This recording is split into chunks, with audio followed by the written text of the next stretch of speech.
All right, guys, now that we done went through everything, it's time to put it all together.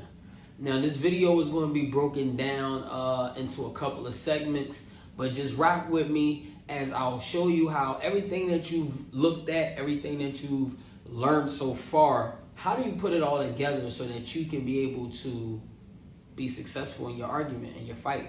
Here we go. So the first thing that you want to do, as we talked about earlier, is you want to gather all of your paperwork. It's very important that you get all of this paperwork because you need to be able to go through it with a fine-tooth comb. So how do you get all of your paperwork? You go to the child support agencies. You're going to ask them for a summary of your case. You're going to say, not just the payment summary. I want the summary of everything that has taken place from the beginning to the end. Then you also want to go to the courthouse. Go to the courthouse and you're going to ask them for all of the court orders and judgments that have taken place against your case. So after you put all of your paperwork together, what I want you to do is I want you to find and I want you to highlight all of the violations, okay? Find those violations.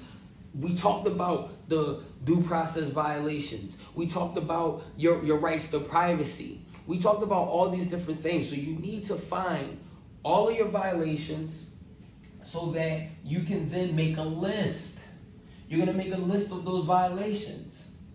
The reason that you're making a list of those violations is because in preparation of your case, you want to know exactly what you're going to talk about, how you're going to address it, and you want to have it systematically put in a list so that you can be able to argue your case effectively.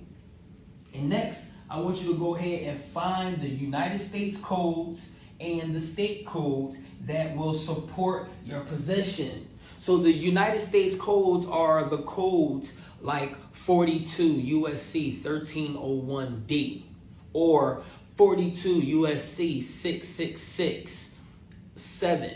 You understand? You want to find those United States codes that's going to support your argument, that's going to support your position when you're stating what those violations are. It's very important that you stay organized, you stay structured, and you know what you're doing. Trying to rush through this to hopefully get the position or to win your case and doing it incorrectly or doing it in a way that is not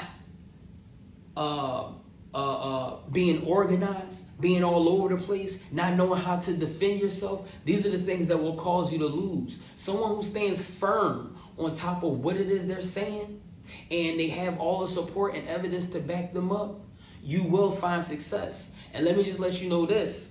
We're going to go over a few more things, but remember this. Even if you don't knock them out in the first round, you still have other chances. You have appeals and you have reconsiderations and you can switch venues. We'll get to that here in a second. But just stay tuned. I'm about to give you some more of the steps. So we up to step 4. Let's see what we got next. Let's go.